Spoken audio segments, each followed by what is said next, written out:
I think you order these $10 cars and it ends up being $53 for postage and everything.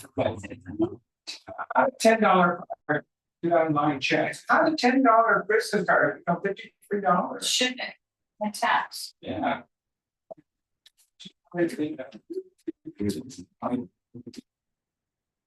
Okay.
Or staying at an Airbnb when the started showing up.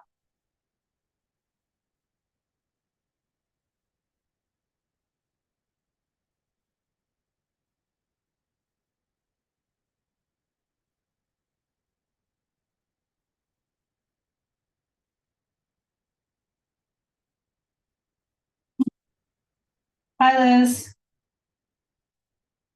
Hello. Do you want me to change my name so it shows Larchmont Buzz so people know there's press here? Well, that might not be a bad idea.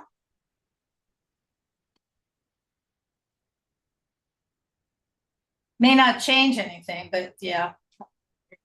Well, I just don't want people to think, somebody snuck in and then talked about them later or something.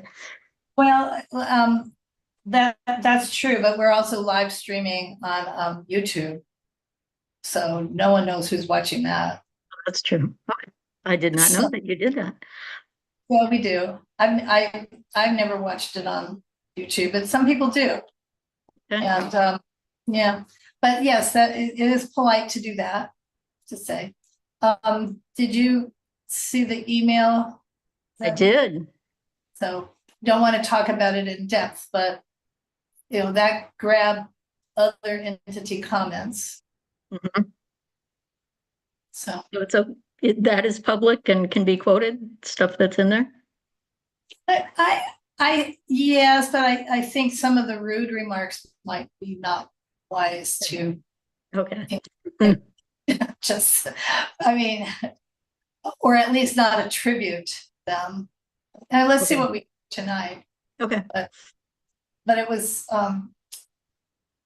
the letter from Larchmont, which you may have seen the entire letter from those. Yeah, I saw you had a letter from somebody in another neighborhood, and I figured it didn't say who it was though, did it?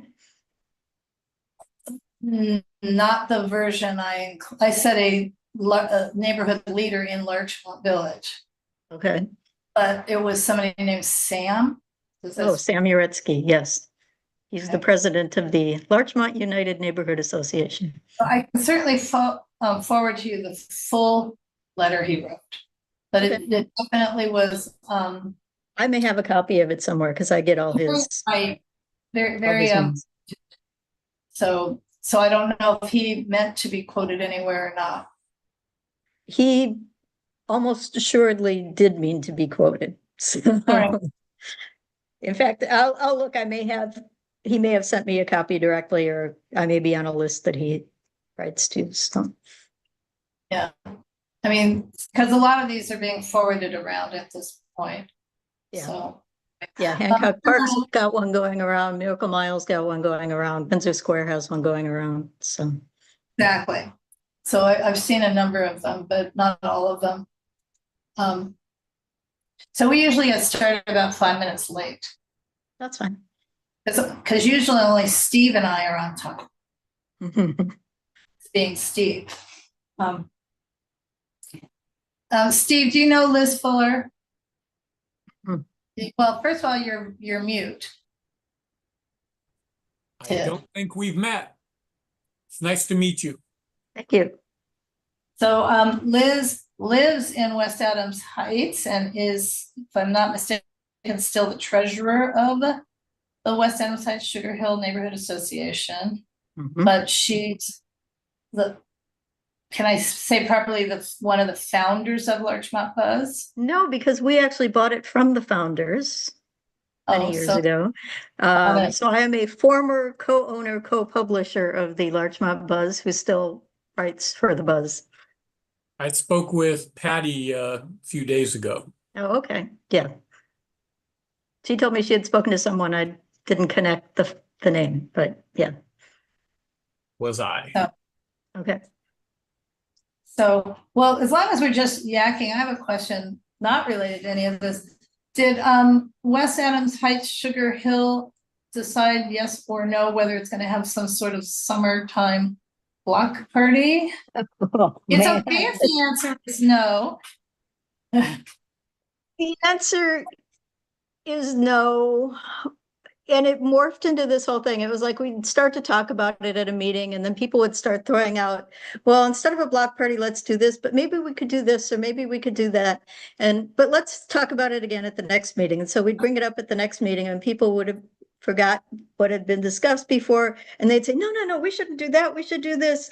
Well, progressive so in wine- which case, because what UNNC is trying to do is bring our ginormous green master plan map out to the neighborhood. So I kept trying to say that.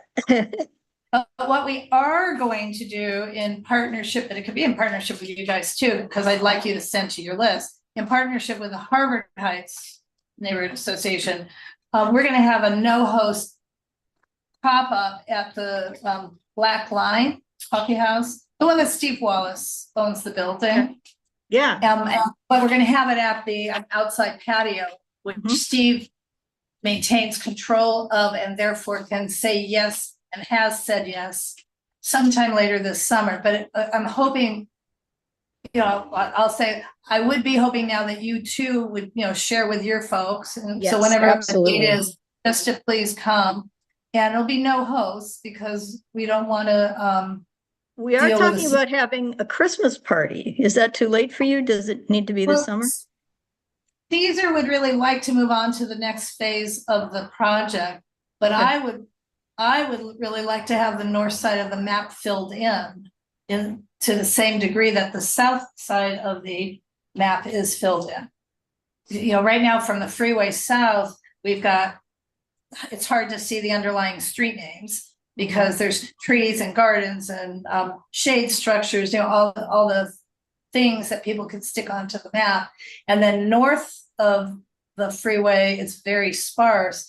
And I'm pretty sure we believe there should be green things north of the freeway. It's just that we haven't done we haven't gone to an event other than the Debbie Allen Dance Academy block party, which was so loud that that was hard too. So we're gonna do that, and then maybe that'll inspire y'all to have a meeting, and we can bring it to that. Actually, I have a hunch most of the people who care would go to the Black Line thing. Right. It's hard to reach our group in person because we're only meeting virtually lately. We don't have a meeting place anymore. So you're saying basically the only time y'all get together is when Don Pemrick invites you to his holiday party? Pretty much. Well, Well, Billy wants to have a Christmas party at her house. And we're talking, the whole block party idea morphed into this progressive wine and cheese event that they want to open up to the public. Progressive porch wine and cheese tour. It's kind of, don't quote me on that. It's gonna be a fundraiser. Maybe? Yeah, I mean, but it sounds like that's gonna be down the road. So yeah, we're trying Yeah. to move to phase 2, but we need to finish phase 1 of Yeah. that. So for everybody, we're just yakking right now. I'm gonna call the meeting to order at 7:05. The other thing is Billy is out of town all summer. She does not spend summers here, so. Oh, well, okay then. Yeah. Where does she spend? Usually it's either Alabama or Mississippi with her family. I know this week she's in Chicago, so. All right, well, she's not running away from the It's a heat, great that's for place sure. to spend the summer. Yeah, right, okay. So I'm gonna call the meeting to order. And we let everybody know, because we have a few newish people, we are being recorded. Don't know what that noise is. And we also are live on YouTube, and there is also a transcript that's taking down all of our words, although it doesn't necessarily get it right. So for those of us here in the room, when we speak, the physical room, we try to remember to state our names, because otherwise all the transcript will say UNNC president is talking. So, and I will do a lot of talking, but I hope I'm not the only one. Anyway, so this is Laura Meyer speaking. I am the chair of the UNNC Planning and Zoning Committee.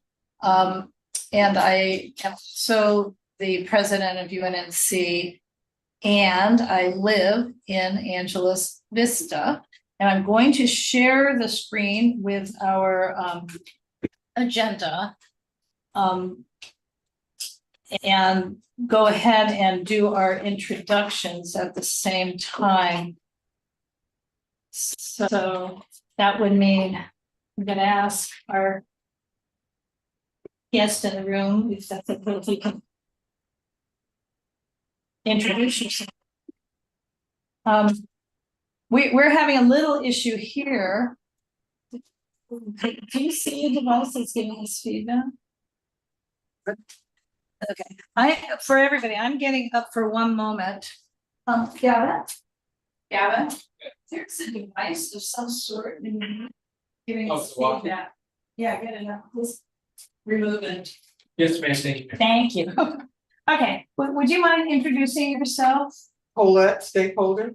Colette, who's a stakeholder, and then why I'm asking is everyone who attends a UNNC committee meeting, based on the way our bylaws work and standing rules, we only appoint the chairs or co-chairs. Otherwise, anyone who is a community stakeholder is a member of our committees for that evening. Gavin, could you remove that? Could you walk away and remove it? Can you walk away and remove? Can you take it away? Take it away. Take it. No, you have to be away, please.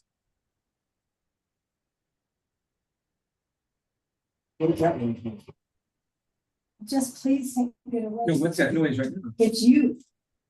They're off. It's you. No, they're not. They're all on. I'm really sorry. It's disrupting the meeting. No, I'm just saying they're. Thank you. Several. Gavin, the meeting has started. Thank you. In any case, a stakeholder is someone who lives, works, owns a business, owns a property, attends school, is a parent of a child who attends school, worships at a church, and or belongs to a nonprofit 501c3 charitable organization with a brick and mortar address within the boundaries of United Neighborhoods Neighborhood Council. And anyone who meets that criteria is not only a full participant in our meeting, but may make motions and may vote. So that said, I am a stakeholder, Colette is a stakeholder, and I am going to ask people well, I'm going to go quickly through the agenda, and then I'll ask everyone on the Zoom call to also introduce yourself. So for tonight, we will have these voting introductions and voting affirmations, then general public comments on any item not on tonight's agenda. That does not include follow-up to previous cases, which is on the agenda, but later on. Then we have several items, an update regarding transparency issues, related to the possible revocation of oil drilling use at the Murphy Drill site located at 2126 West Adams Boulevard. There is a hearing coming up next week. We'll come back to that. We will be talking perhaps briefly about yet another newly implemented state housing initiative, the Starter Home Revitalization Act, which has run into an issue in one of our HPOCs. Then we're going to have, and we might flip the order because we have people here for number 5, updates regarding objective design standards or ODS. And then we'll have follow-up to previous cases. Oh, I'm sorry, updates regarding SB 79 and then follow-up to other previous cases, anything in the ENS and old business. Our next meeting is scheduled for Wednesday, August 5.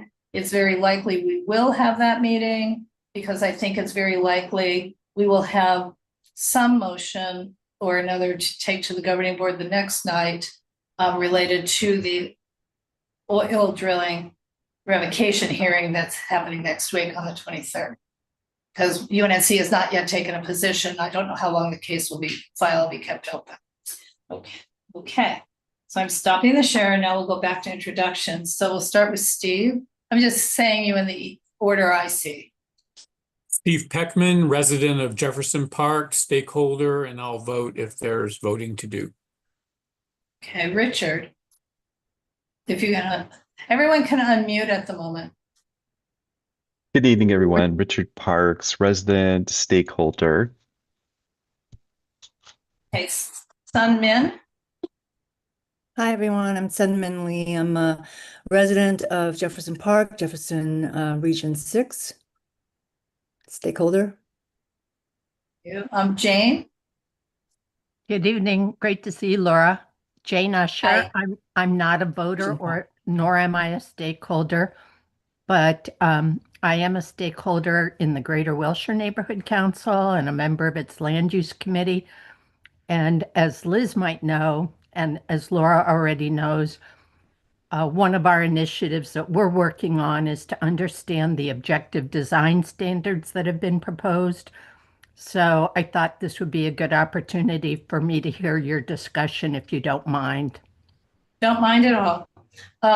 Liz, if you can introduce yourself. Sure. Liz Fuller. I am a resident homeowner stakeholder in the West Adams Heights, Sugar Hill area.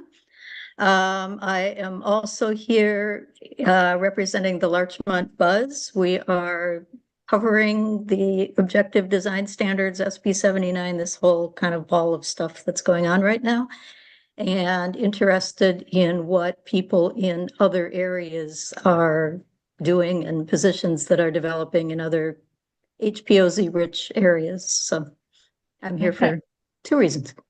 Thank you. Is this Joyce that I'm seeing? Yes, sales. Are you Yes, calling? could you? Yep, I did.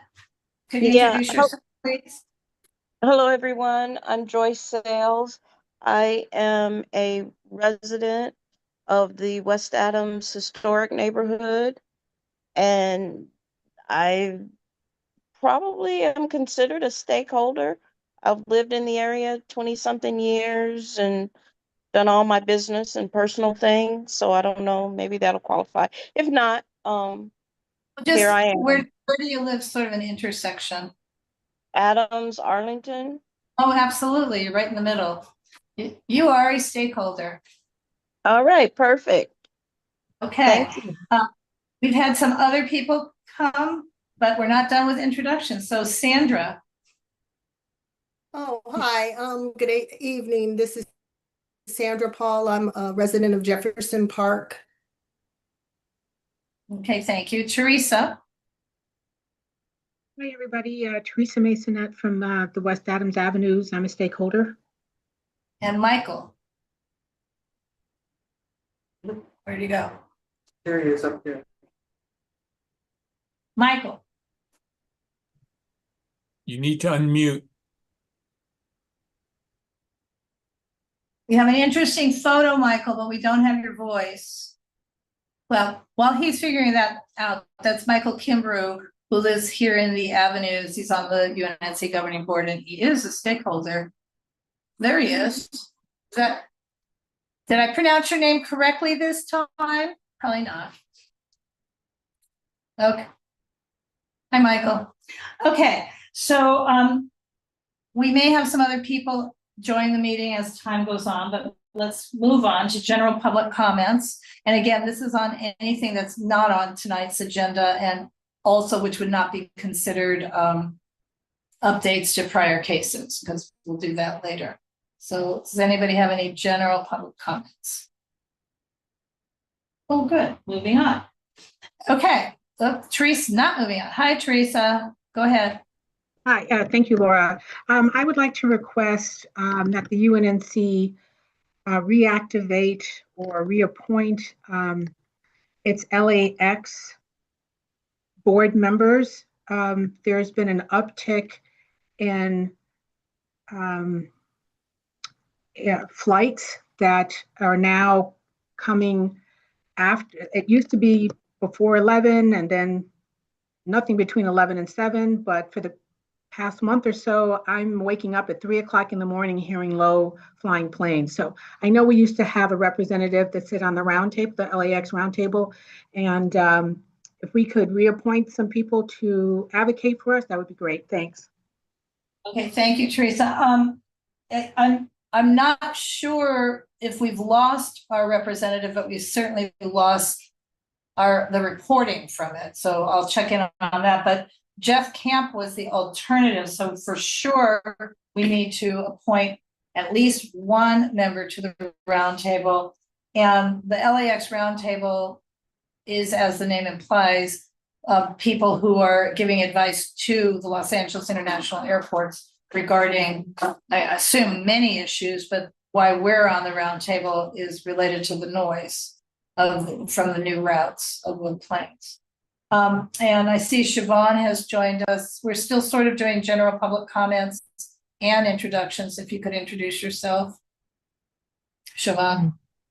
Yes, hi, Siobhan O'Neill Schwenk. I am a stakeholder and a representative from Region 4. I apologize for my tardiness. No problem. Thank you. And Sun Min has her hand up. So this might be more pertinent for another committee, but I'm still looking at the banner space on the light poles and the real estate there that I think is very, there's a lot of potential there. And I don't know whether or not any advertising that goes on those banner spaces goes to the community, but I think that would be, something to look into, because right now there's just the tattered flag that I wish could be addressed, but I would really love for that to be replaced by some revenue generating, advertising. And how do we get part of that? Okay, so you're correct. This is probably the wrong committee. Tomorrow night, the Economic Development Committee would be the right committee. But that's why this is general comment. Yeah, I know, but I'm just saying that's the right committee. So, okay. Any other general public comment? And now no, go ahead.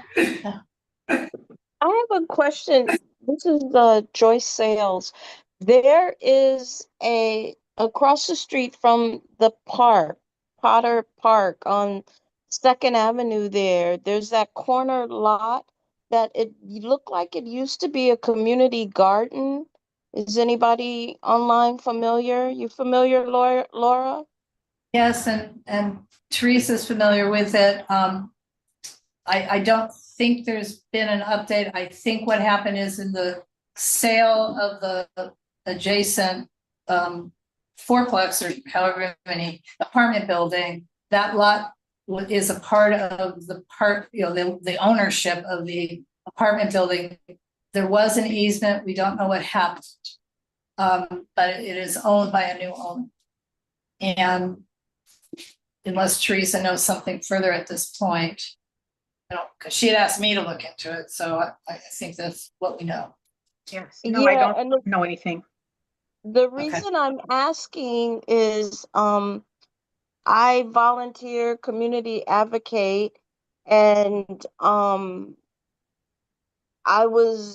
been in the area for 20 plus years. It was nothing going on when I first moved over here. And I went through there walking the other day and it has gotten worse. And so I was Yes. wondering how to Joyce, get, it has a new owner and the community garden has been locked, and that's all we know. okay, do you have any idea how to get further information as to possibly resurrecting the garden? Well, I suppose any one of us could write a letter to the new owner, but we can't have this back and forth discussion, in public comments. So I'm happy to have you email me and I can provide you the information that I do have, but. Okay, thank but- you. Okay, thank you. Okay. Now we are moving on, I think, to item 3, an update regarding transparency issues. I'm going to bring the agenda back up. And move.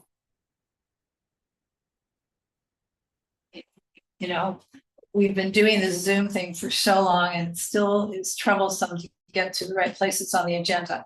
So again, there's a hearing regarding a possible revocation of the oil drilling use at Murphy Oil, which is located at essentially Gramercy and Adams. That hearing is next Thursday, July 23rd.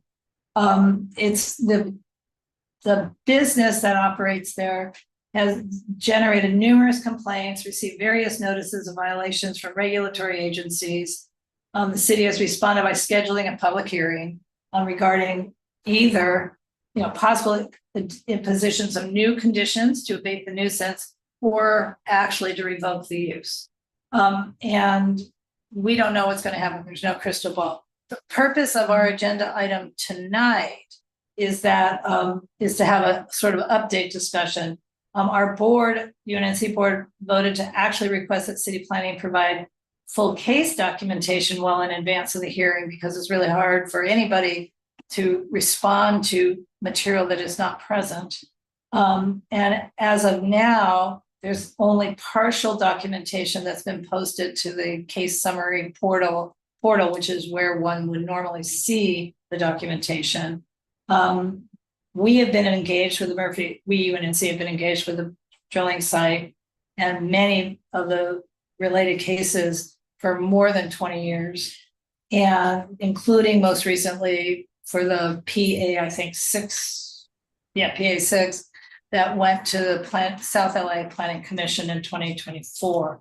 So we're very familiar with it, and then and before we've stated that we want all of the operators of the drill site, whoever they may be, there's a series over the years, to be compliant with all regulations and to be compliant with all conditions. So far so good. So I'm going to take down the agenda. The issue is that we've been stopped. We can't do it, but been given a lot of no answers in our request that the city provide the documentation. And a little bit has been now uploaded to, like I said, to the website, but I don't know, maybe Steve can go next and explain what he's done, and then I can come back to explain what UNNC has done, or vice versa. What do you think, Steve? I've been Sure. talking too much. I'm happy to chime in. So I've been involved with the Murphy Oil site probably since 2007 or 2008. And we've had some great success in working with the city planning department and CD10 and trying to get the site to be more responsive to the community, including stopping a big gas burning device that was scheduled to be installed. In this case, what we've asked for, at least what I asked for on top of what UNNC asked for, was materials related to what the city council asked planning to do. The LA City Council voted unanimously, I think it was back in June, probably previous to that, to direct the planning department to look at all of the reported violations, and then give a report to the ZA. So the zoning administrator, the ZA, could make a decision about whether a revocation hearing should be convened. So I have asked through a Public Records Act request that they provide me with all materials related to that have not been posted in the publicly available portal for the case. And I have been stonewalled every step of the way, including them telling me that I could go somewhere they haven't designated to look at a file that they have put together about something I don't know. But my request was very specific and it included emails about this, and it's not clear to me that emails, for example, would be in the file. And to date, they keep stonewalling me. So I am not able to find out exactly why the ZA is convening this hearing. Now, we know that there have been reports of violations, but we have no idea what the exact reasons are that the ZA is convening the hearing. There's only conjecture about that, which means that our community has been disenfranchised from this process due to the lack of transparency on the part of the city, because we can't actually respond to anything in time for the hearing because we don't have any information. So we've been trying to gather that kind of information, and we've hit a brick wall. Yeah. So this is Laura speaking. We've done, UNNC has done a couple of things. So we wrote a letter to the planning department, including a staff member who I think is relatively high up the totem pole, Matthew Lum, again, requesting that these materials we requested that they be uploaded to the portal, not sent to us personally, just uploaded to the portal. And again, the case was determined, the way the language they use is that the application, but there's not obviously an application, but it was determined complete on June 23rd and set for hearing, which will be held July 23rd. So it's clear that by June 23rd, they had enough information and probably emails or notes from meetings to say, yep, we can and should have a revocation hearing. So that's what we're trying to find, is like, what is that document or documents that said, yes, we should have a revocation hearing? Because the motion from City Council was that they may decide to have a revocation hearing or may not. I mean, it gave them options. And so I wrote and asked for that, and a person named Ronnie Giron did indicate that all of the material is sitting on, I don't even know if Ronnie's a girl or a boy, his or her desk. But I could come and look at the desk. But again, as Steve said, they were not going to upload anything until 72 hours before the hearing. And I would think that by the time you deem a case complete, everything is digitized. I'm pretty sure it's all digitized, but that's how it's all other kinds of cases and applications are handled. You don't deem it complete until you're ready to go. And they hold a lot of deemed completes as a phrase until it's ready to go, because there's so many laws now that only give you a certain amount of time to act after a case is deemed complete. So anyway, I got this email that said, nope, it's on my desk, but you can come here. I'm not uploading it. And then a bunch of us went to the South LA Area Planning Commission last week for the liquor store hearing, not for this, but Matthew Lum announced under the director's report to the commission that this hearing was scheduled. And then the next thing that happened is that the city attorney looked aghast, because the city attorney sitting next to Matthew Lum had not heard that there was a hearing scheduled. So he didn't like that. And then both Steve and I took advantage of general public comments that came right after and described the problems we were having to, receive, not receive so much as upload to the public these materials. And I subsequently got an email from Matthew Lum stating that they're following the procedures in the LAMC, Los Angeles Municipal Code, describing how to do a revocation. And that is why they don't need to put anything, don't need to make anything public and digitized in the portal until 72 hours before the case is heard. So, as most of you know, it's a mistake to tell me that a statute or a LAMC, code exists and not think I'm gonna look it up. So I did, and LAMC, whatever, I want to say 12.B.6.13, I mean, whatever it was, makes no reference to a 72-hour window or of any sort. So, that's where we are. And in the meantime, Steve's being kind. The stonewalling email from the public records section of the planning department also it came on day 10, which is when the public agency has 10 days to respond. And on day 10, they wrote to Steve saying, we're invoking the exceptions, but the exceptions include you don't know where all the paperwork is. And number 2 is it's in a remote location. I don't remember what number 3 is, but the way the exceptions work, it's ands. It has to be, we don't know where it is, and likely it's in a remote location, and whatever the other third, but it's not an or. So they do know where it is. It's on Ronnie Duran's desk, and that's not a remote location. So it's what they're doing is not legal, or at least not compliant with the Public Records Act.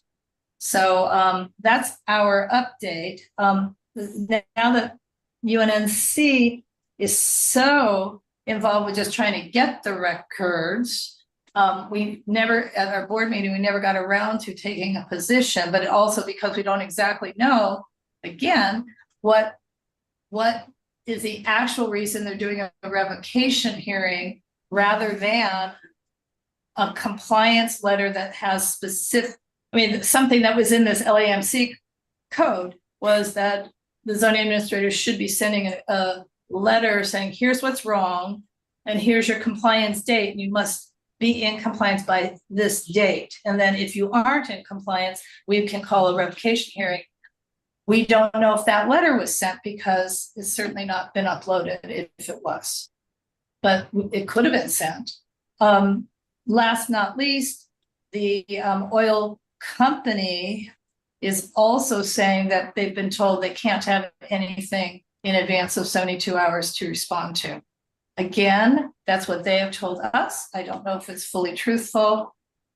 I have no reason to think they're lying, but they may have a whole series of communications that they're not counting as this, and they just don't know that that's what it is that the planning department is relying on, but they should be able to know what it is. Okay. Steve, have I left anything out? No, I think you did an excellent job. I just want to reinforce what you said is that you and I separately approached the city attorney representative at the Area Planning Commission hearing. And at least to me, he expressed great shock and dismay that his first hearing of a revocation hearing for the Murphy drill site was at the beginning of the hearing last week. So apparently the city attorney doesn't even know what's going on. Well, or at least the city attorney who's assigned to South LA for land use, but this is South LA and land use. Yes, so I don't know if there's anybody who wants to say anything. Again, my perspective is we're going to go to that hearing. I'm going to say what our prior position is, which is we supported adding more conditions to help it be a better, operating neighbor. And we would continue to welcome any additional conditions. That's clear. If somebody thinks they're going to make it work better. We certainly are aware that there's many, many, many people in our community who feel that there's no condition that could be added that will make it not a health hazard or hazardous to people's health who live adjacent, or a better neighbor. And you know, we just don't, we UNNC just don't have that position at the moment, but we haven't heard the testimony. So I'm assuming we're going to hear a lot on July 23rd, and that we will have a position-making meeting at Planning and Zoning on August 5 and at Governing Board August 6. And or if the case file is kept open for longer than that, it might even be at the September Governing Board meeting. Steve?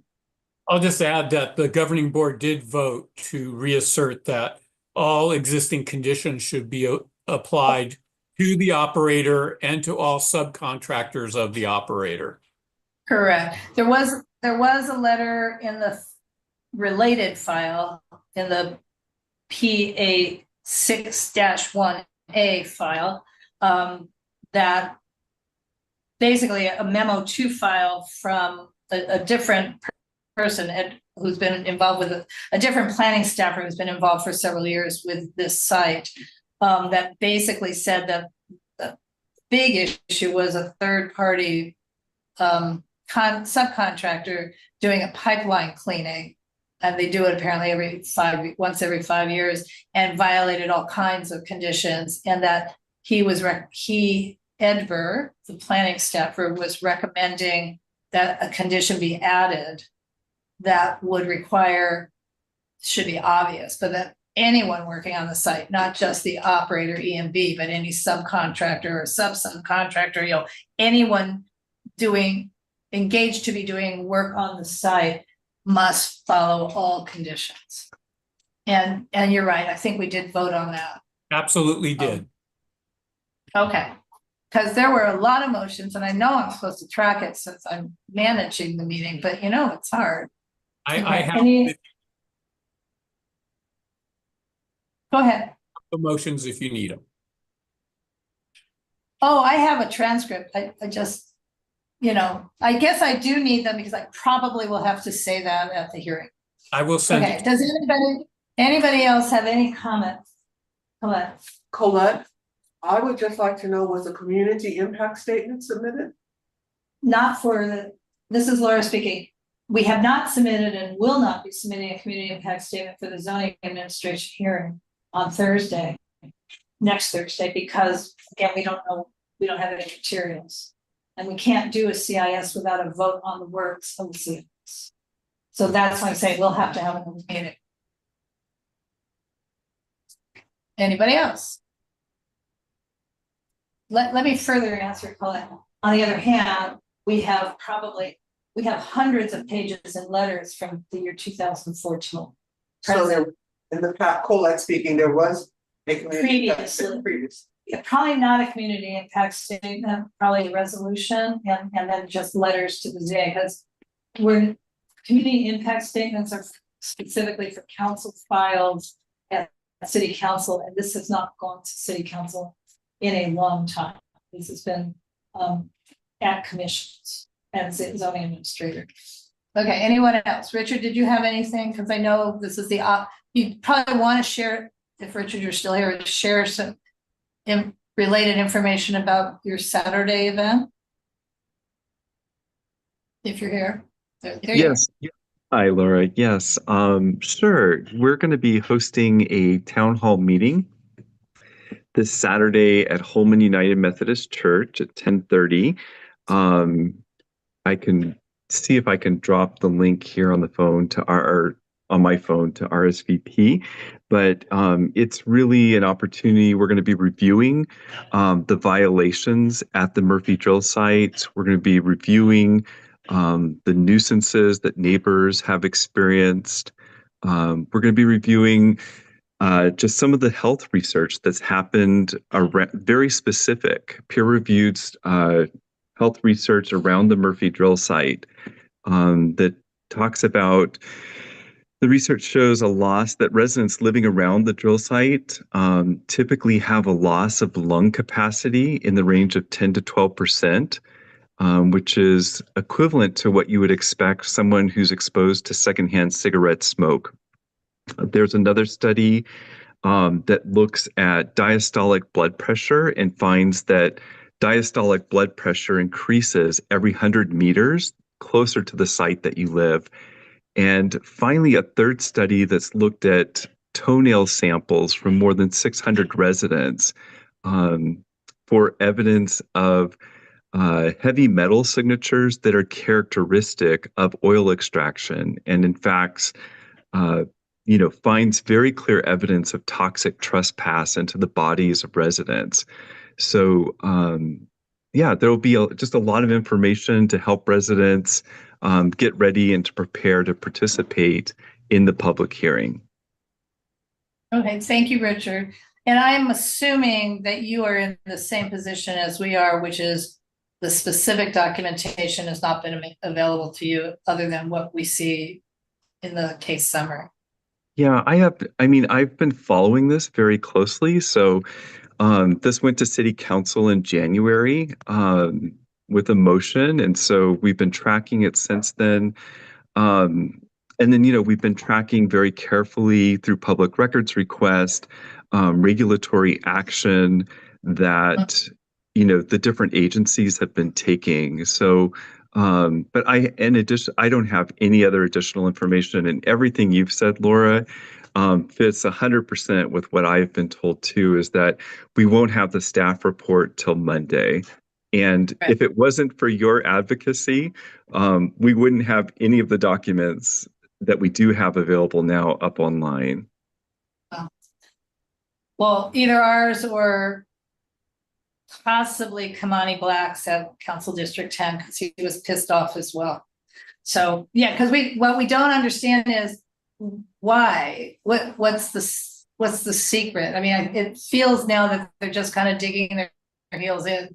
Like, we told you 72 hours and we mean it. Instead of just, biting the bullet, start uploading. Well, they did this. They uploaded 10 documents, and at least one's very long, 275 pages. But the other confusing thing is, and Richard, I'm just going to go back at you, and then we need to move on. Nancy Lamb from Redeemer at our last meeting indicated that there have been, I think she said 62 reported violations between 2020 and 2025. I'm hearing from E&B that, like, what are you talking about? We've had 0. Those were just old ones. I don't think that's true. But in the document that was uploaded to one of 10 documents that was uploaded to the portal, I only count 7. I mean, there's a long list, but when you read the list, they're not violations. They're lists of oil wells, and some of them are not here. They're on Stalker or Beverly Hills, different operators. So I'm not thinking Nancy's wrong.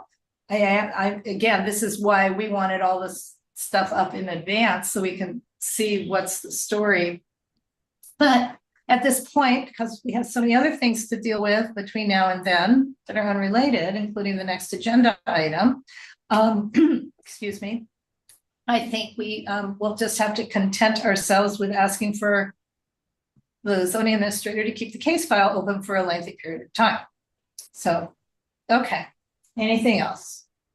Well, I guess were you asking me a question? Were you wanting me to respond to that? Well, I mean, no, I'm just pointing out that there's a disconnect between what we heard from Nancy, and I'm pretty sure she said, if she said the number 62, and maybe she said 59, but she said there's this number of reported violations. Somebody's talking, should mute themselves. If this number of violations, I'm pretty sure she has a list of those violations. Right. And then Yeah. conversely, what's been uploaded to the website is 7. So right. I think what's going on is that, I think that's right. And I think both things can be true at the same time. So we have a list of 71 violations since E&B took over the operations in 2019. So my read of the document that was uploaded was that those are some of the most recent violations, possibly since the last determination of conditions was issued in January 2024. So I think that what the OZA is focusing on is just the other violations prior to that would already have been part of the record at the last plan approval meeting. And I think what they're uploading is these are the new violations since that time. That was my read of it. Right. Would have been like lovely to have a memo to file that said what you just said. But okay, you know, what is that saying? I'm good at it. God grant me the courage to change the things I can, the serenity to accept the things I cannot change, and the wisdom to know the difference. So I think we're at the point where the serenity prayer, it has to take effect, and we'll just wait till Monday to see what they have and Thursday to see what they say. So, okay, anything else on that? I would like to move on then.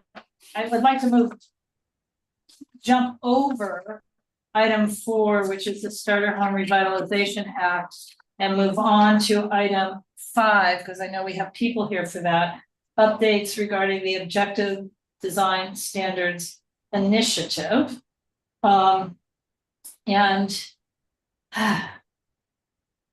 been talking a lot, so I'm gonna go back to Steve, not that he's been talking zero, but you, Steve, attended the most recent workshop on objective design standards.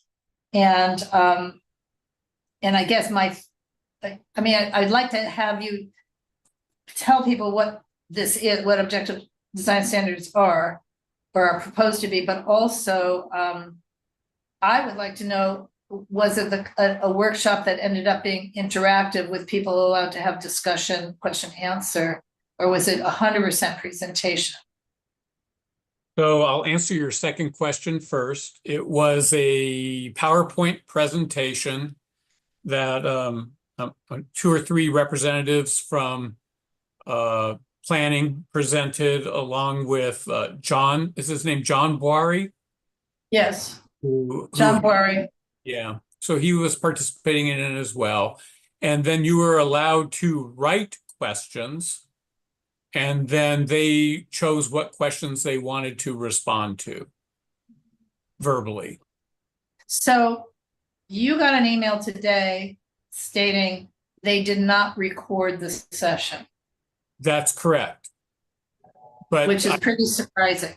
But you were included, and they sent the PowerPoint presentation, which you uploaded to the UNNC portal for this committee, which anyone who's here or not here could certainly review.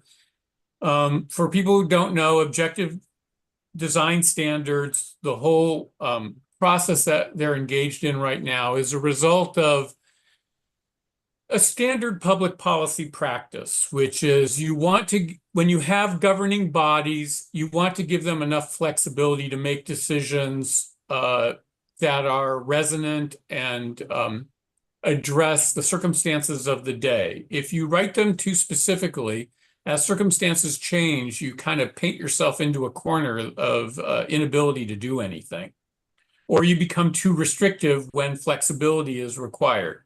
And so the historic nature of historic preservation, overlay zone preservation plans has been to write them more subjectively so that it gives the board and the city some flexibility in how they make determinations of specific cases.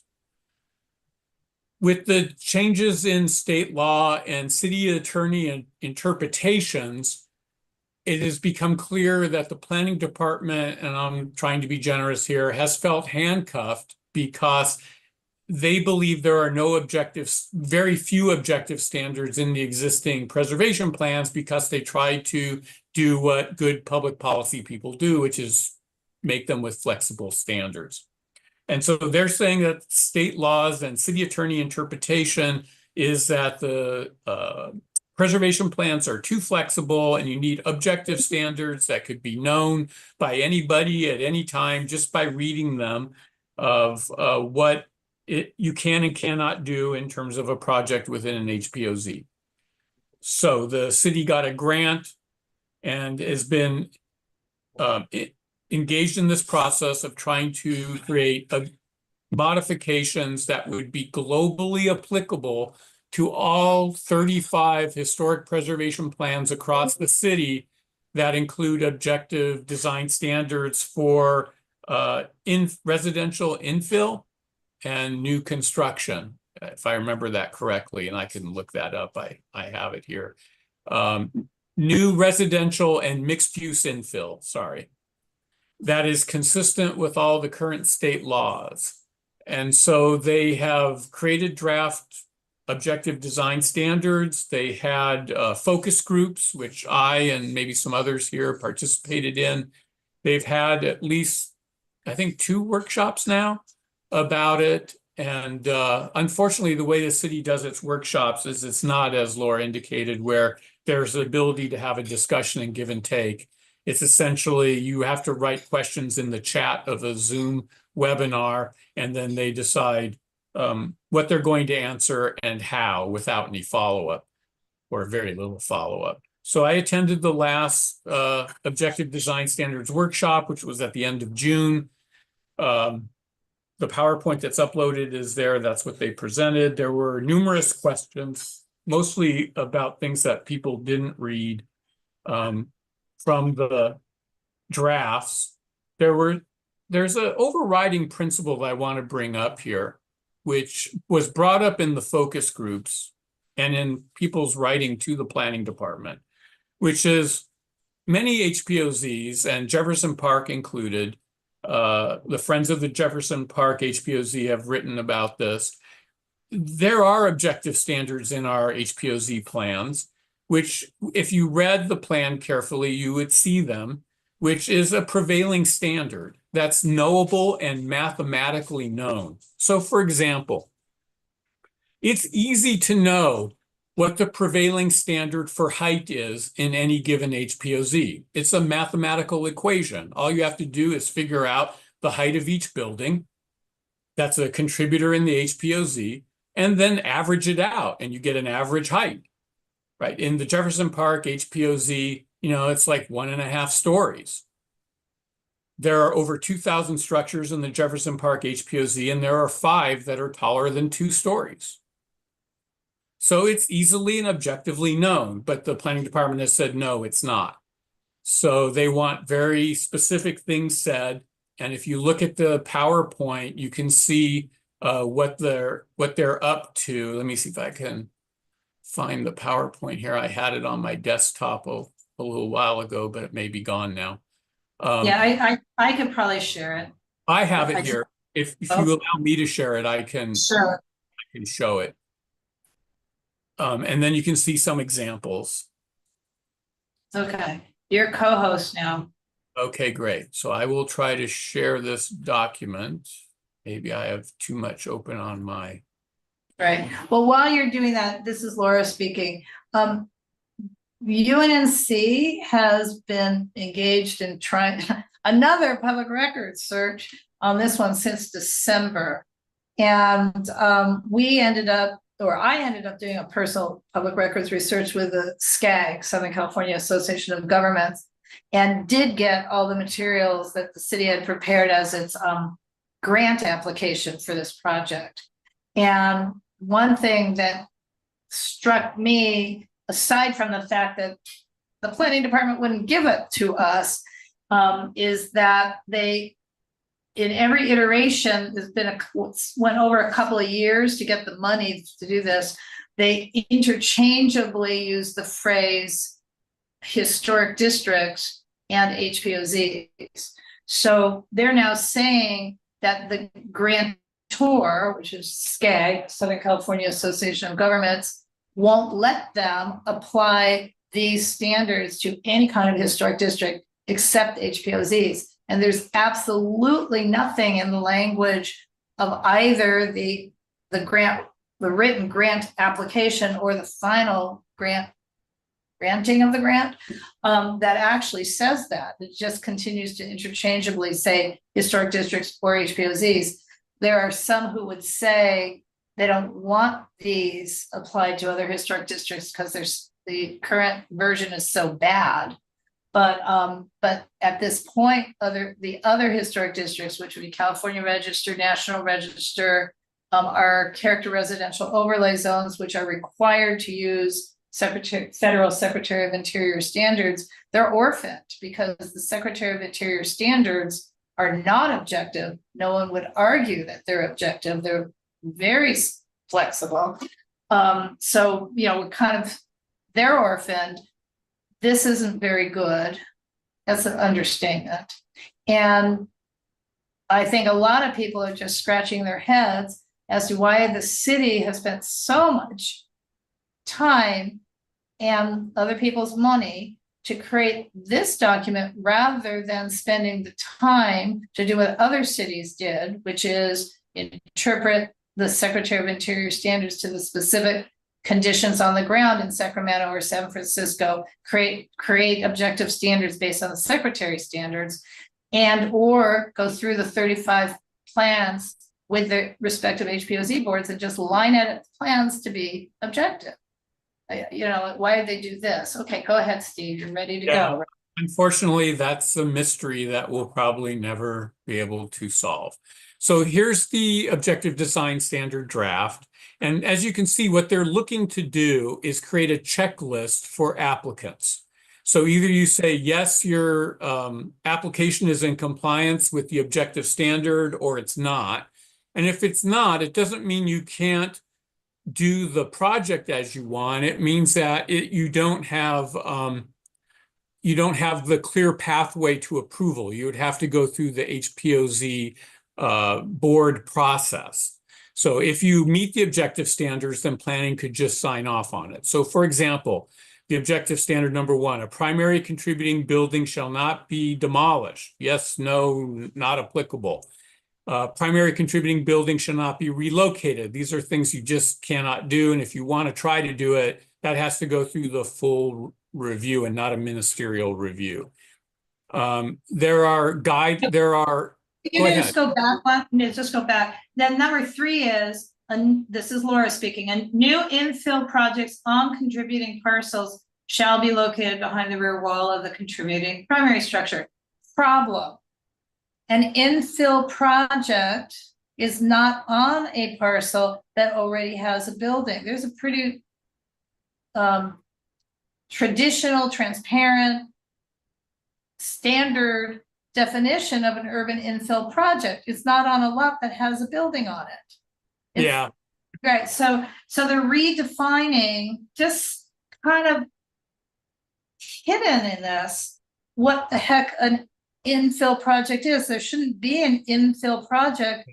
I'm not sure. Most of it, no, I'm going to say most of the time on a contributing parcel. What's the exception? Somebody burned it down.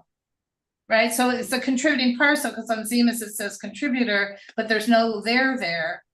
And unfortunately, we're having more and more of those as developers let their buildings burn down. But that's just me. So I'm not normally in the mood to be generous towards planning, but in this case, no, you're not wearing rose-colored glasses, sorry. In this case, I'm going to say I think it's probably more a misstatement than a redefinition. They're probably thinking about things like ADUs and other structures. And it should definitely be clarified, right? That Laura brings up a very important point, but I don't think that's really what they're intending. I'll give them the benefit of the doubt on that. But anyway, so there are things here like the primary facade of any new. I'll go back up here for a second and to say that, yes, Laura is correct, that needs to be addressed, but even larger issue in these 3 standards is, why is it only about the primary contributing building? So for example, why aren't other contributors on the lot subject to these objective standards? Oh, right. What if it's, Laura speaking, what if it's a original carriage house? Right, exactly. Or any other type of structure that's been deemed a contributor in their preservation plan. I would say that that should be falling under these restrictions. Right, well, the normal phraseology is or character defining feature. Yeah, well, in this case, it's about the specific buildings. I would say that any contributor on a lot cannot be demolished, shall not be relocated, etc. Yeah, but a character defining feature could also include a 100-year-old avocado tree. Yeah, right. I go for that. That was listed in the survey. I mean, in other words, if Laura speaking, if you look at the individual survey pages in any HPOZ, they list the other character defining features. Yep. So there may be a rock wall. I mean, I'm just making this up, but it should reference something to the effect of designated character defining features. Yes. Should add that language. I'm writing it down because I agree. So, and I see where they're going here with this, which is that they want to exempt the destruction of carriage houses and other secondary, though contributing structures, because if they have number 3, right, which is it has to be behind the rear wall of the contributing structure, then that means that they can't build a lot of stuff because oftentimes these other sub-contributing structures are near the back of the property line. Right. And it's going to be very difficult to build something behind it. So, yeah, it's a serious issue. Anyway, and it goes on and on with stuff like this. This is about the primary facade of any new residential structure shall match the prevailing front yard setback of contributing properties on the same block face within plus or minus 2 feet. So some of these are good. I'm not going to say they're all bad. There's reference about porches. There's all kinds of stuff in here, and there are a lot of them. I don't think we need to go through each one of them tonight, but I think that people need to go through these and think about how they apply and what kind of damage may be done with some of these. And I will add one more important point before I cede the chair here, which is that there's one, at least for the Jefferson Park HPOZ, and I think most HPOZs within CD10, I can't speak for other HPOZs elsewhere. There's one missing element here that struck everybody in the workshop, which is scale and height is not a part of the objective design standards. And there was a question during the workshop about that. So let me see if I can find that question. In line with the need to create objective design standards that are, quote, sensitive, which is what Ken Bernstein said, to the goals of HPOZ and, quote, protect and reinforce the distinctive characteristics of HPOZ, are there any height restrictions in the objective design standards? Most HPOZs, the prevailing height is 1 to 2.5 stories. Jefferson Park may have the largest HPOZ commercial district, and the prevailing standard is 1 to 2 stories. The objective design standard should include height restrictions for new residential infill and commercial mixed use, which are consistent with the prevailing standard within the HPOZ, not just the impacted street. A prevailing standard fulfills the definition of objective design standard as, quote, quantifiable, clear, predictable, fixed, and knowable to all parties involved. And Ken Bernstein's response was that state law restricts them from having any objective design standards that would restrict the height of a building. And so if there's anything that's going to destroy HPOZs, it's out of scale, out of height, new construction within the HPOZ, right? It will destroy the character defining aspects of that streetscape.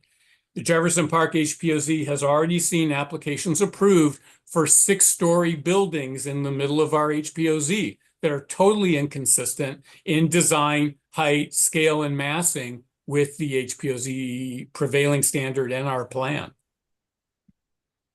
And we were told when I appealed one of those 6-story buildings 2 years ago, Ken wrote to me that that's the reason why they're pursuing objective design standards, is to stop things like that from happening in the future. And now he's saying that they can't stop things like that from happening in the future. So we're really stuck on that one. Okay, um. I don't see any hands right this second, so Laura is speaking again. The- There's two problems with what they are or are not addressing. One of them is that, at least in South LA, any HPOZ which has commercial frontage, not a lot, Harvard Heights has some, Jefferson Park, University Park, I think are the only ones, but, oh no, Adams Normandy does as well. Anyway, all of those commercial corridors also have CPIOs, which is Community Plan Implementation Ordinance. And those have very specific height regulations and exceptions when it's affordable housing. I see it, Jane, you have your hand. But the thing is, there are going to be people who would not agree with me, but at minimum, the objective design standards in here has to align with the objective design standards in the CPIOs, and they are objective. They're all shall this, shall that, shall this, shall that. So, and as for the residential areas, almost again, South LA, I don't know the rest of town, but for the West Adams, Baldwin Hills, Leimert Community Plan and the South Los Angeles Community Plan, where we have a bunch of HVOCs, they all have height districts in their adopted community plans. And I would venture to guess, I haven't looked at each and every one, but I'd venture to guess that the majority have a height district of what's called 1VL, which stands for very low. And it's a maximum of 30 feet or 3 stories, with exceptions again given for 100% affordable housing. So those are objective. Why wouldn't these objective standards just simply reference applicable objective standards in existing zoning? Jane. Thank you, Laura. Steve, great job. I don't want to dominate. I have so much I want to say on this topic. And Steve. Can we first, can you unshare? Yeah, thank you. No, Steve, can you keep sharing? Because I want to ask you to scroll down to something. Why don't we do, if that's okay, why don't we do that now? So Steve, from where you're at, it might be number 6 or number 7, but it's number 7. It's this next section. Stop right there. So one of the things that alarmed us is, and Steve, we completely agree in our informal discussions. We haven't met formally yet in Greater Wilshire. We'll do that in the next couple of weeks. But informally, when we look at this, you see number 7 says infill on contributing properties. So that's Laura's whole point, that somehow planning has repurposed the word infill. But if you go to the next page right at the top, so we're talking about infill on a contributing property. Look at this one. It's number 2. It says the height of the new residential infill can be taller than the primary structure by 1 story. Yep. It's crazy time. So, so that I don't dominate, Steve, maybe you and Laura and I could speak. But the question on my mind is, why didn't the city do what so many other cities in California have already done, which is simply do an inventory of their objective standards that are already in their HPOZs and reinforce them in this new document? So many topics that are already objective and are already in these 35 historic preservation plans have just been left on the cutting room floor as if they aren't important and don't matter to the preservation of the historic character. So what I would say, Steve, about this document, besides that it conflates these definitions, it's loosey-goosey, it's incredibly permissive, is that it doesn't address most of the topics that our preservation plans cover. They're ignored. I heard that somebody whose name you would be familiar with, but I don't think that's relevant, is using AI to pull out all the objective standards from all of the preservation plans so that we could use this opportunity to create a credible document rather than some absurd little tiny document that doesn't do justice to any HPOZ, let alone to all 35. And Steve, if you don't mind, I'll just make one other point and then I'll hush up because I'm really learning a lot from you guys. When you look at the state law that talks about the latitude of cities to create objective design standards, and I'm going to read from it because it's just a little passage.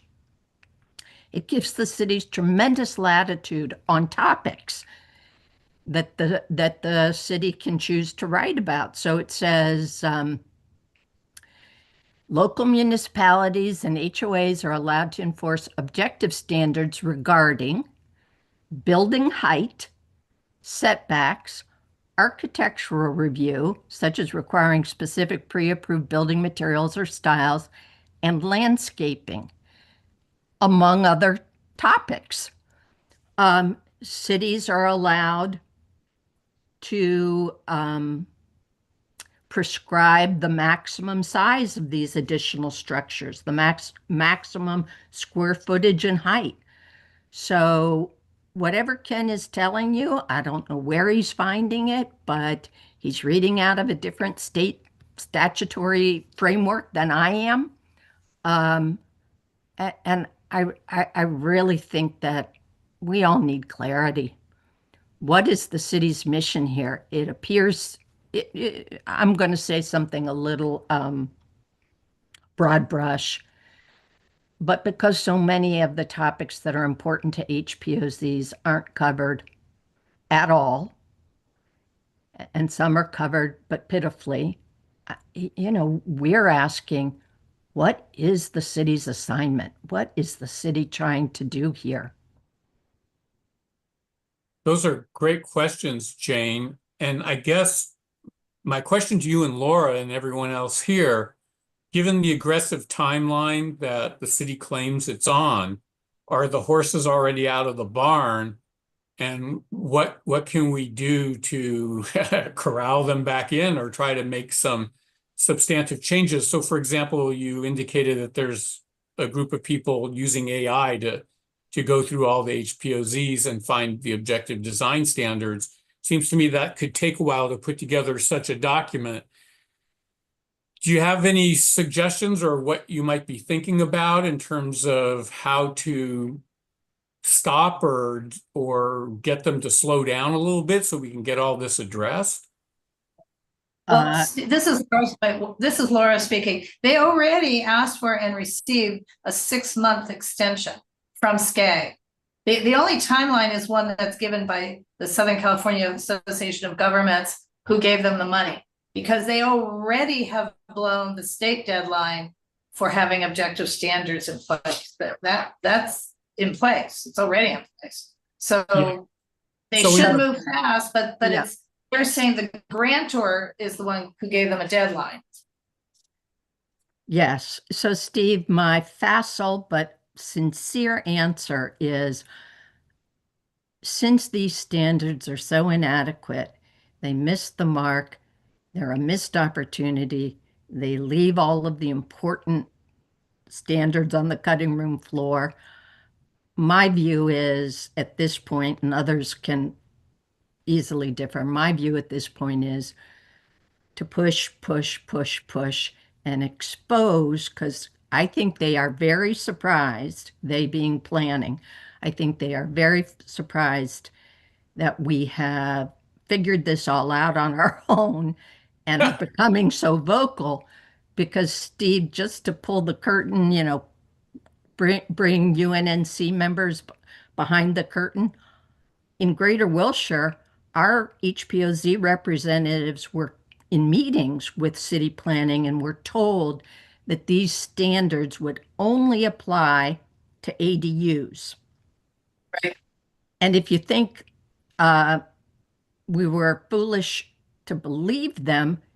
That's what their fact sheet says. It's not a document that you guys downloaded for your meeting, but it's the first document in the list. And it says, in terms of residences that are single family, these standards only apply to ADUs. And well, that's which provoked our whole conversation with the city. Because I said, could you show me where the standards say they only apply to ADUs from a single family residence perspective? And I will tell you, Ken Bernstein told me right out, well, we decided to change that. So we decided to write them so that they could evolve as state law evolves. Now, heaven help me, I don't even know what that means. Right. Yeah. Okay. Well, and then Laura speaking again, they've also missed some obvious things. In the Arlington Heights Character Residential Overlay District CPIO, which is a mouthful. So that's not an HPOC, but it has a historic preservation component to it. But one of the key elements of that particular CPIO, which is because the zoning is primarily R2, but also RD2 and RD 1.5. So normally an RD lot can be combined with one or more other lots. So you could have 2 or 3 lots for a larger building.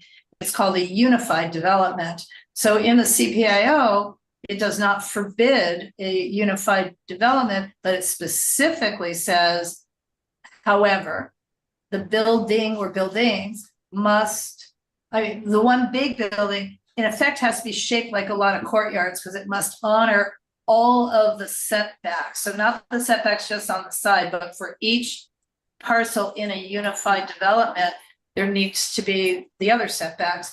And the only exception is along the back, you could have a unified garage, for example. So you could have a big U shape, but when you're walking down the street in a character residential overlay zone, the theory behind that standard is that you will see the sort of the same rhythm of a building and a side yard on either side and a front entrance. And it just ends up having a U-shaped courtyard. Technically.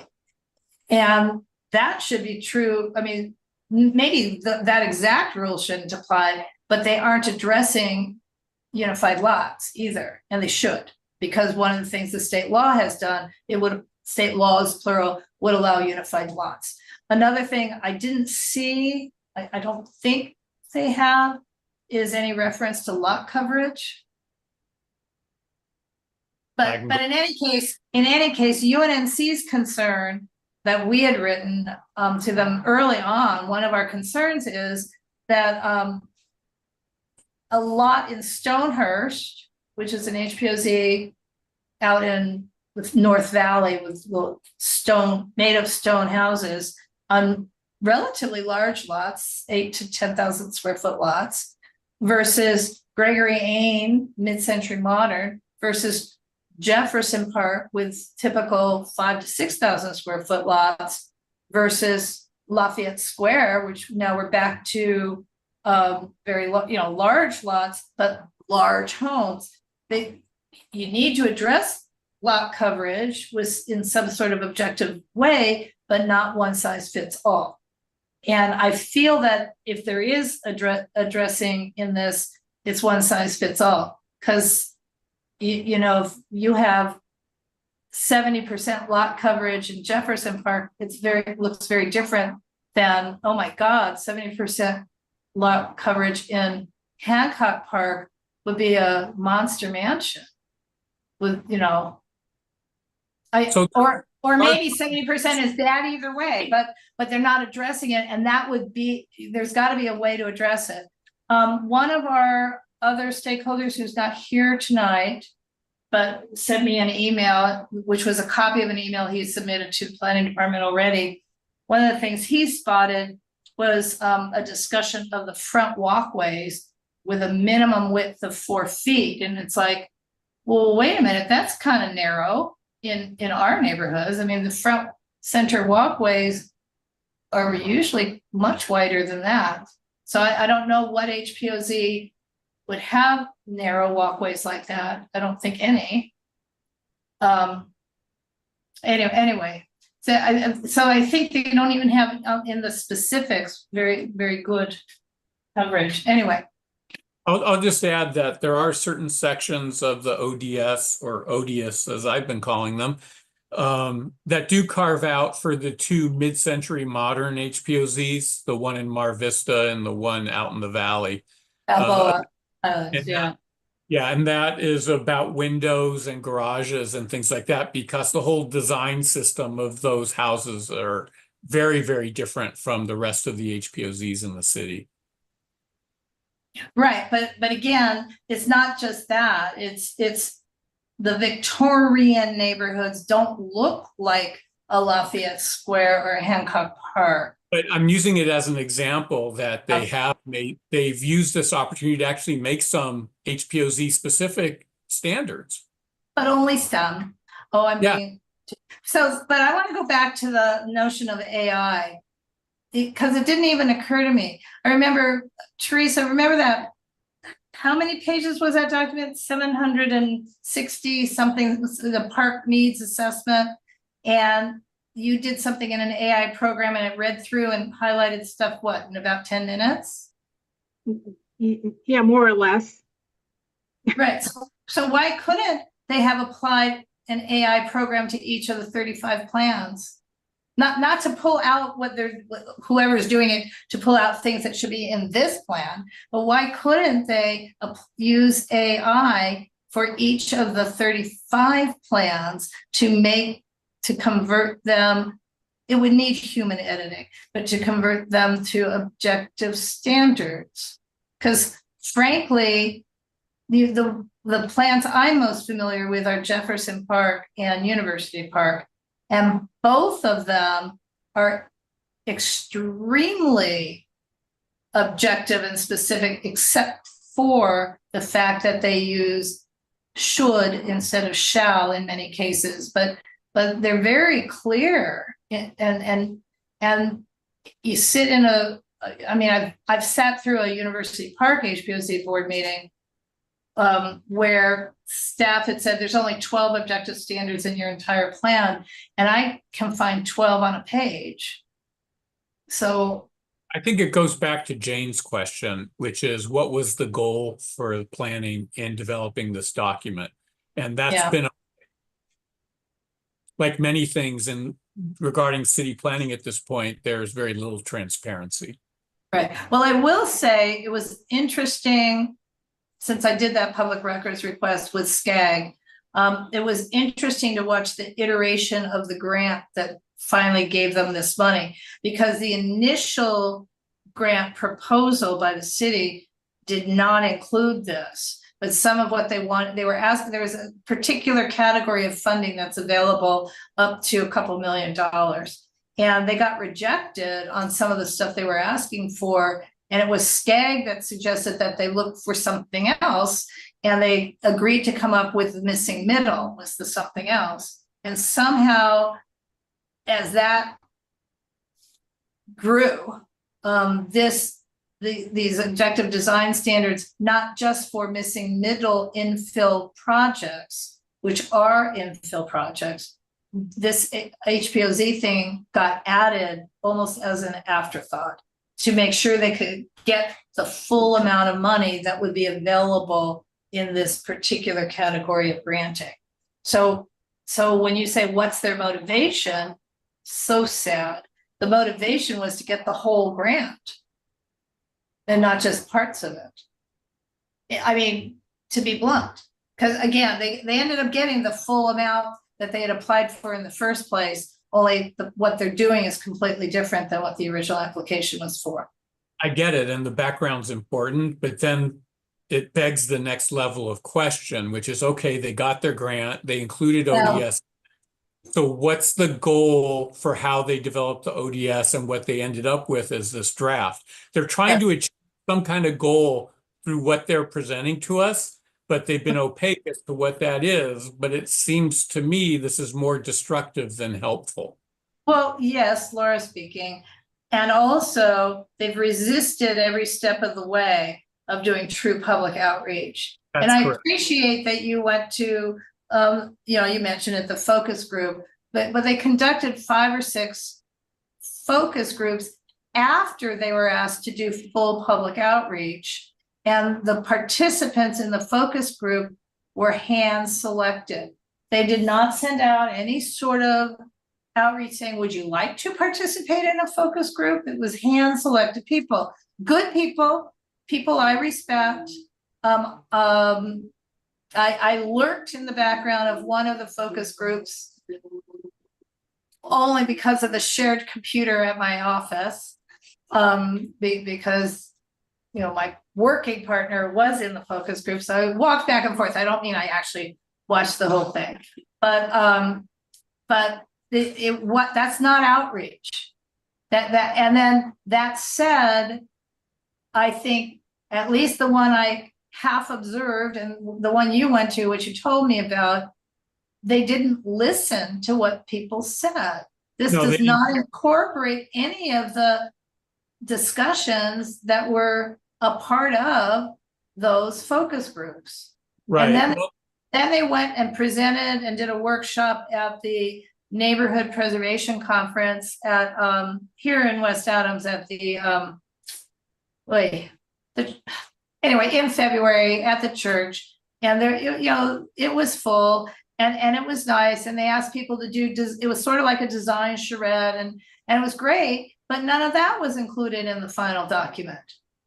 And near as I can tell from I think I went to a workshop in April that was a little more interactive, and that stuff wasn't included in this final document. So I think they were just doing lip service to the outreach. They did not come to, it's interesting because they usually do bring all these initiatives. They did not bring this initiative, even though I requested that they do, to the citywide coalition that's called Plan Check NC. So it consists of the people who chair or participate in planning and zoning plum committees from neighborhood councils throughout the city, and planning attends every month, and they often bring initiatives and presentations. So we hear a lot from Matt Glasney. We've had Michelle, who's nominally in charge of this from the design studio.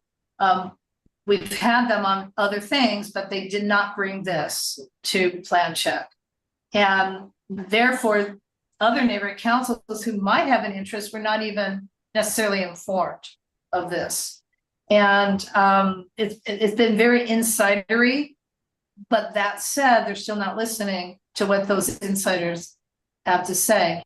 They did not invite an architect named John Kaliski to participate in the focus group. So, and why that's an oversight is he worked for the Community Redevelopment Agency for many years. He's the one who created the Urban Design Guidelines document, which ended up being the basis for the University Park HPOZ preservation plan, and in particular, the commercial corridors. And they did not invite him, even though he's one expert that they know about. He was on an HPOZ board, maybe 2. Yeah, he was on 2 different HPOZ boards, and he did not participate. Steve, you had your hand up. Yeah, so I guess I'm a very practical kind of wheels on the ground person. So now that we've had our 15 to 20 minute gripe session, what can we do? What should we do? Right? This is really important. And because we've devoted so much time and energy to these topics over the many years I've been participating in this committee, this is really important stuff. So what do we do now? Well, UNNC's hands are a little bit tied. We can only go back to the 2 approved letters, but we've got 2 approved letters, so we can read what's now presented through the periscope of what we had asked for. So what we can say is, we asked for this, you didn't do it. We asked for this, you didn't do it. But I don't think UNNC can write a letter, a final letter that says anything outside those parameters. Okay. Yeah. So So we the could other- ask for more time because we could present them a letter on the 7th of August. okay, so the other folks on this call, what do you think we should do as communities of interest in historic preservation? Everyone here is probably living in or next to a historic zone. I think everyone except me lives in. Any ideas? I'm a kind of guy. Can I ask a question? And I Sure. would say this is someone who's completely new to this process and have wanted to and have been trying to absorb this and want to learn more. I apologize if these are elementary or dumb questions before I try to form an idea. But the objective standards, the city's on a ticking clock, right? So is there some way to get CD10 involved in this? I mean, this affects them too. Can we have them intervene and say, Great idea. whoa, Nelly, we have concerns about how this is being run, and we need to solicit input from the community, from the HPOZs in the area. So we could ask for their help and find out if there's anything they can do to put the brakes on this a little bit, and at least give us as a neighborhood council the ability to organize some of the HPOZs and say, hey, our objective standards are kind of under attack here, and we need some help to, if they're not going to listen to it, to listen to all the feedback that we've given, then we need to be the ones to compile it and say, these are what we think the objective standards should include. I think that's a great idea. And isn't our representative on city council a member of Plum? Yes. And don't these standards have to go to Plum before they go to council? Well, this is Laura speaking. We're not foreclosed from coming up with this stuff. We're just potentially foreclosed from commenting to the core group at the staff at planning, who's creating a final version from this draft version. But it goes next to the planning commission, then it goes to Plum, and then it goes to the full city council. And they would like it to be, I mean, they've got a deadline set by SCAG of, well, a 6-month extension. So it's now till to December, because the deadline was July 31st. That's already extended. Jane. I'm repeating something that I only know secondhand, but I have been told by someone I very much admire and respect that planning is already pulling back and switching the deadline. So I was told maybe yesterday or the day before that planning isn't going to try to get these adopted until October, whereas currently planning has been saying they want to get them adopted in August. So there is no ticking time bomb or clock, except to the extent SCAG says we'll take the grant back or you can't have the grant money. But you guys, SCAG and the city of LA planning, they're kissing cousins. I mean, why would they do that? You're right. I just want to, and Siobhan, your suggestions, I agree with Steve, are excellent. I think we should never assume that we're out of the game because this has been handled so poorly by planning with no transparency and maybe even a heavy dose of deception. Right. I'm sensing a theme here. I think I mean, three makes a trend, and it seems like there was a good relationship with planning and zoning up until somewhat recently, and then all this cloak and dagger shiz started somewhat recently, and that's concerning. I mean, the other thing is, the other question I had is, Western Heights, because we're so small, our HPOZ and our guidelines are the same as Harvard Heights. And I confess I've not been as active on the HPOZ side as I am on our neighborhood council And I don't know how, I don't know if our HPOZ is even having meetings or anything like that. I know West Adams is pretty active because Natalie's on that board, was on that board until somewhat recently, but I don't know how active ours is. And I feel like maybe some of the HPOZs have lost momentum a little bit, perhaps. Jefferson Parks is pretty active, obviously, Steve, but hi, honey. Um, but ours really, I don't think is unless I'm so out of the loop, I have no idea. But I could certainly, we have a neighborhood association meeting this weekend, and I could certainly ask around and find out, are we even having HPOZ meetings? But maybe we need to go to some of the other HPOZs in the area and drum up a little support and say, if this is the way planning is going to handle this, okay, fine, but we're going to submit to planning. This is what we think the objective standards should be. This is all the feedback that we've all given you throughout this process that is not in your document, and we have no idea why. And then again, enlist CD10 for help again, because I think they probably carry the bigger stick here. That's my guess. Liz, I see your hand up. I'm just going to answer Siobhan's question. Western Heights meets HPOZ is combined with Harvard Heights HPOZ. Yeah, I did know that. A combined board. Yes, they have meetings. The preservation plans were not combined. Each of you have your own. The Western Heights plan, however, is literally the template, because when I'm going to try and say this nicely, but basically the Western Heights HPOZ board at the time the template was issued said, no, we want to do our own and we're not going to participate. And the result was they didn't participate, and they found themselves with the one size fits all template, hardly amended at all, because planning department said, no, we gave you a deadline and you missed it. So you have a plan, but it's just the template. There are meetings.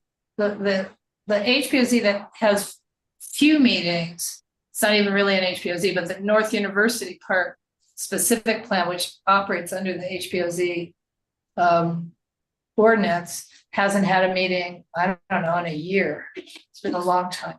Liz.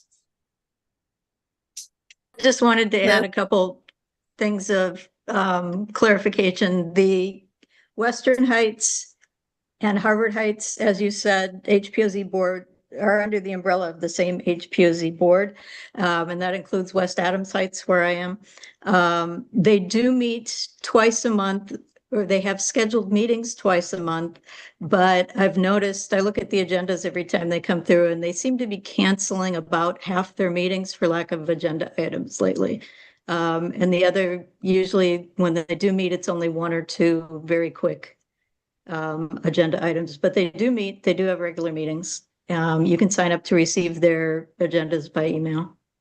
Right. And Laura speaking again, it's just that Western Heights, being so small, doesn't have very many applications. So I go to those meetings often. They're almost always Harvard Heights items, Harvard Heights or Sugar Hill items. Okay.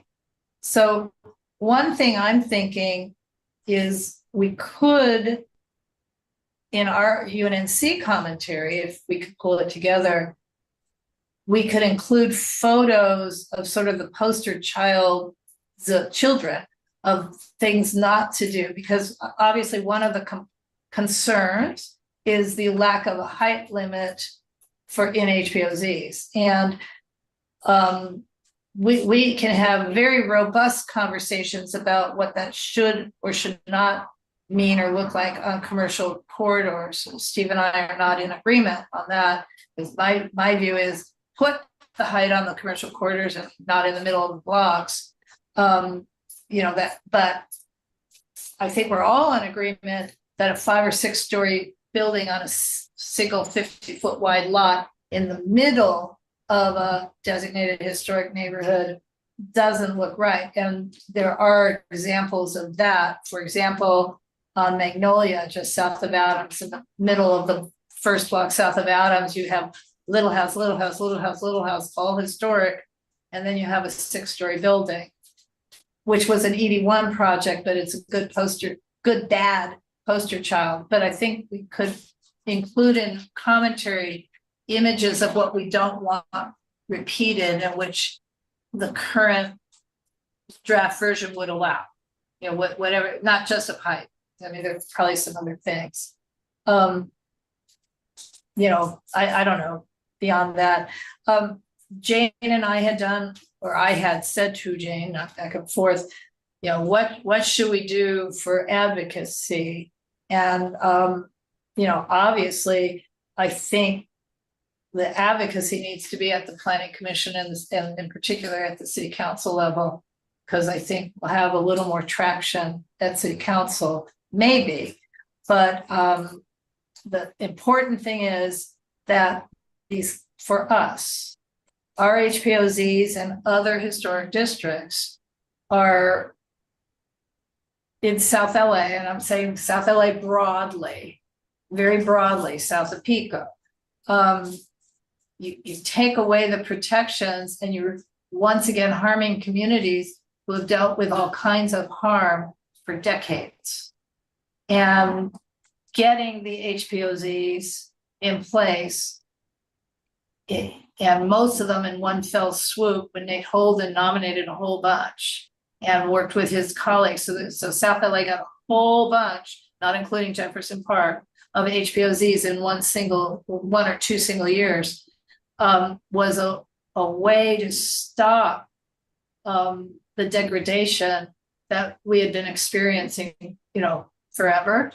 And we don't want it to start again. And these guidelines are not helpful to us. We're hoping they're not hurtful, but they certainly are not helpful. And I think we need to say you need to look at this in terms of helping communities thrive, not just meaning the letter of some law that you're looking for the law to match. Jane. So Laura, that the points you just made are so important, because why should communities that have suffered historically and traditionally be put on the chopping block again? That's breaks my heart. But I raised my hand to say, do you guys know about what we call our one-click emails? It's an easy advocacy system. And I'll just volunteer. If you have a question about what are you talking about, I'll answer that. But we in Greater Wilshire have some people who would create one-click emails for you guys to distribute. Yeah. Yes, because I saw the one from Sam. Great. And I didn't actually send it, but I did the click and saw the letter. And then I couldn't see who it was being sent to because my email program didn't allow me to see that. I mean, you could see it, but it was this long list of people. Yeah. So, you know, I don't know that a neighborhood council can do that. So I think we have to rely on entities like Jefferson Park United or West Adams Heritage, you know, to send out stuff like that. I'd be very interested in a number of things that you said, Jane. Would it be okay if Laura shared your email address with me? You bet. With all of you, frankly, with all of you. I've learned a lot. I've enjoyed your conversation, and I'm right where you're at. Yeah. So Jane, you're on the Plum Committee for Greater Wilshire. Yes. How does it operate? I mean, is it appointed members and you have to be formal, or do you have conversations like this? It follows the Brown Act. It's pretty darn formal. We're all appointed. It's a bigger committee than most. I think it has 9 members. We're all appointed by the board. But Laura, your other point is we don't use the auspices of Greater Wilshire to do the advocacy. Right. And Greater Wilshire as a board can take a position and send a letter, but you're absolutely right. The advocacy groups come from, you know, the neighborhood associations and organizations and HOAs and so forth. So, okay, so the deadline for comment on objective standards is next Tuesday, unless they extend it officially or unofficially. So I think individually we have homework to do. Anyway, I've skipped over a couple of agenda items, and yet it's 8:45. So the update, I think I want to just quickly move on to, we will table Starter Home Revitalization Act to the next meeting.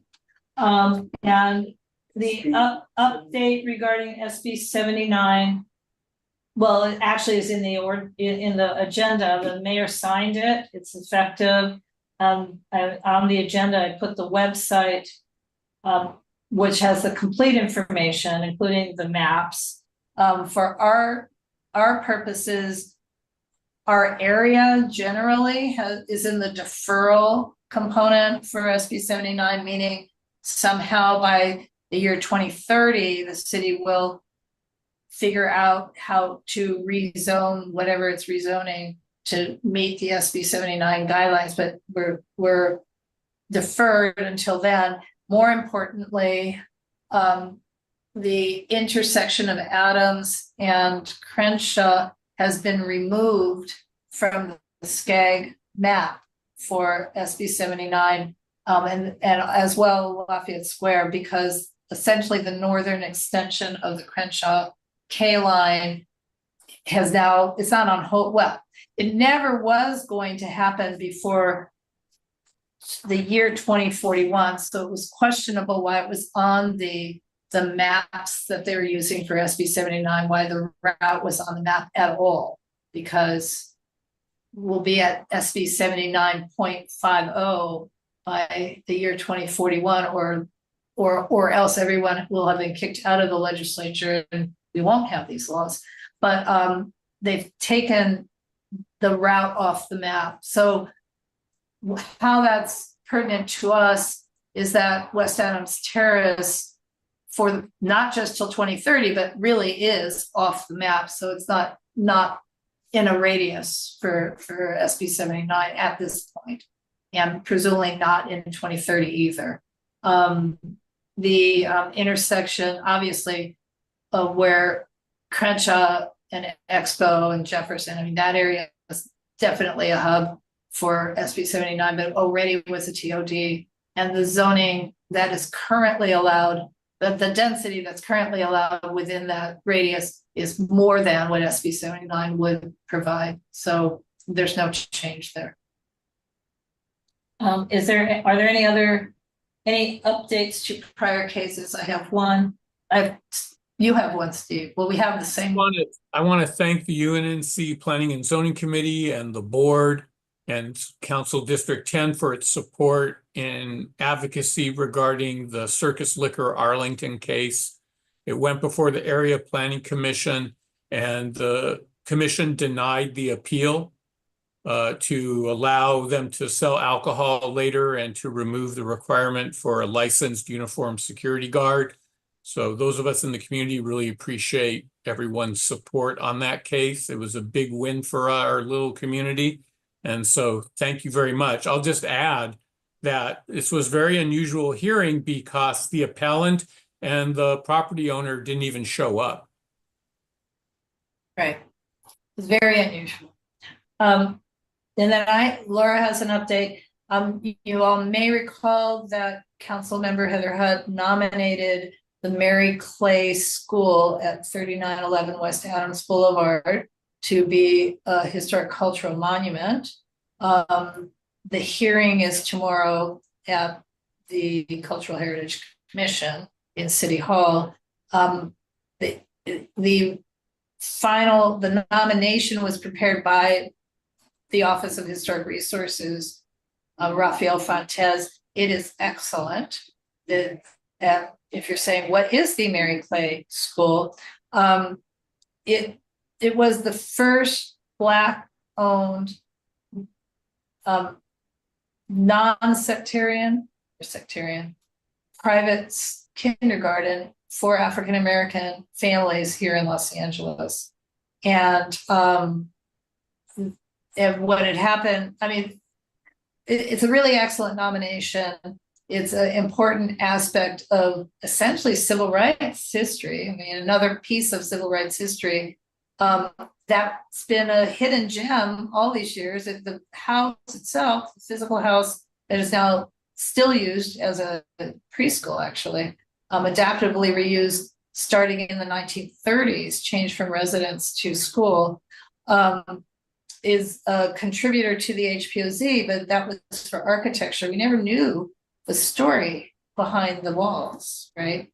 And it's interesting that after all these years of doing all this research in the history of our and heritage of our neighborhood, that this one was hidden.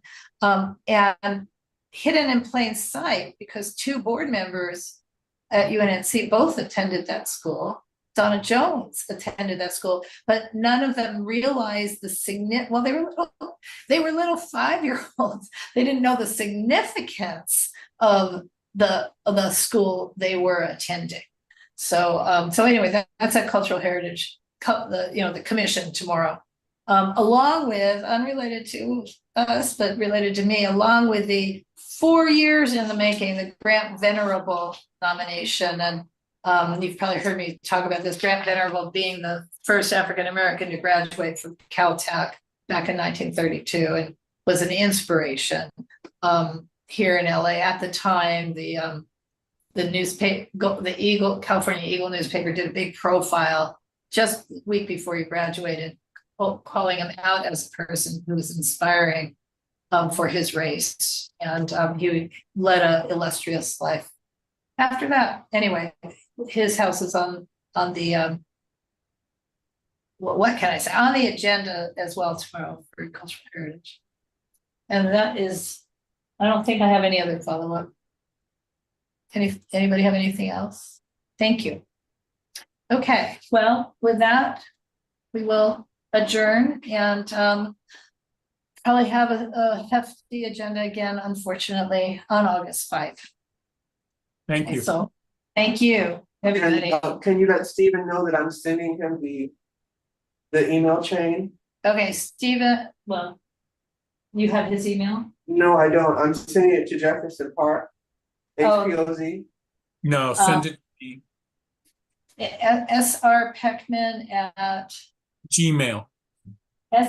letter S like Sam, R like Robert, Peckman, PECKMAN at gmail.com.